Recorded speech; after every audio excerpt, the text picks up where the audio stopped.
Hi there, my name is Cheesy, and today I want to teach you how to use the principles of roadway hierarchy to make better cities in Cities Skylines too. I see a lot of people talking about this and even more players trying to implement it, but creating even more problems for themselves. So, what is roadway hierarchy? The simplest way to start this discussion is to say that different roads have different purposes. And because of that, there is different types of traffic on them and different speed limits. You can also see this in real life pretty clearly. If you look outside your house, the street that your house is sitting on most likely is very different from a highway. You don't have to be a traffic engineer or City Skylines pro to see that you don't want your house to sit directly on the highway. Leaving your parking spot would be very stressful and very time consuming. Then at the same time, your local street cannot handle the amounts of traffic that a highway does. So, there are differences between types of roads and streets. Roughly, we can say there's three types. There's arterials, collectors, and local roads. Arterials are meant to take you from point A to B in the quickest possible fashion. So that means in a pretty straight line, without many intersections and stops. This way you can drive your car in a higher speed and cover more distance. Next up are the collector roads. They are meant to distribute people coming from the arterial roads or the local street network to other nearby parts of the network.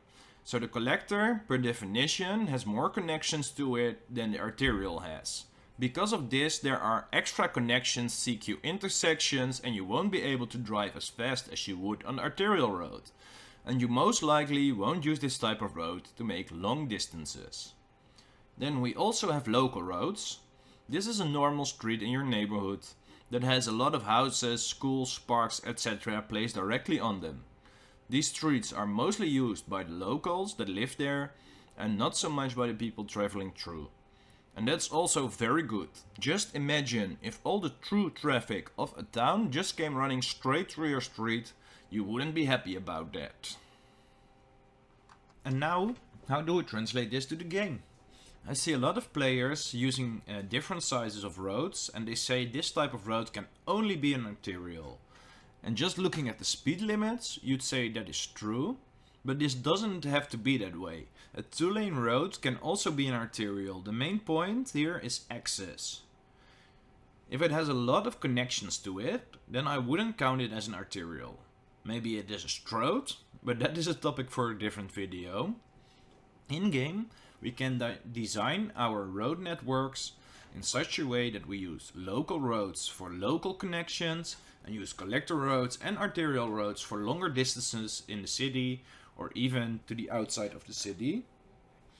On this map we start with a highway already in place. A highway we consider a type of arterial road. When people and freight get off the highway to enter our town, we can imagine there will be huge volumes of traffic that have to go to all different parts of the city.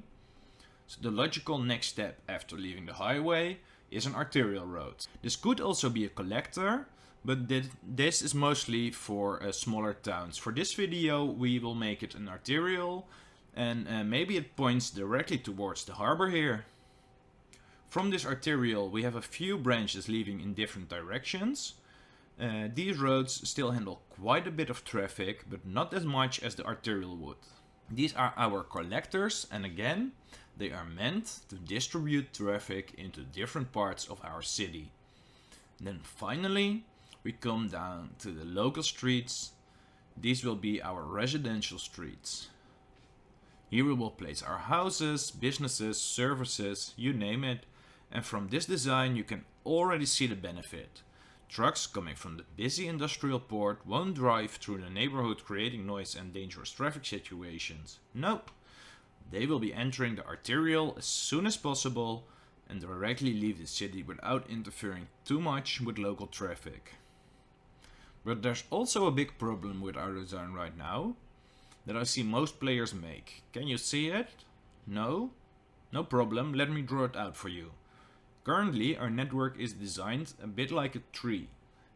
We have the highway down here, then the arterial rises from there, being the trunk. We then branch out via the collector roads, and finally our little twigs are the local streets. Don't get me wrong, I love trees, maybe even more than the next guy, but in this way, when someone lives over here in this neighborhood and wants to go to work over here, they have to travel down this arterial, cross the arterial right here, where we would be creating a massive bottleneck, down the other collector to eventually reach a destination that was quite near their house as the crow flies.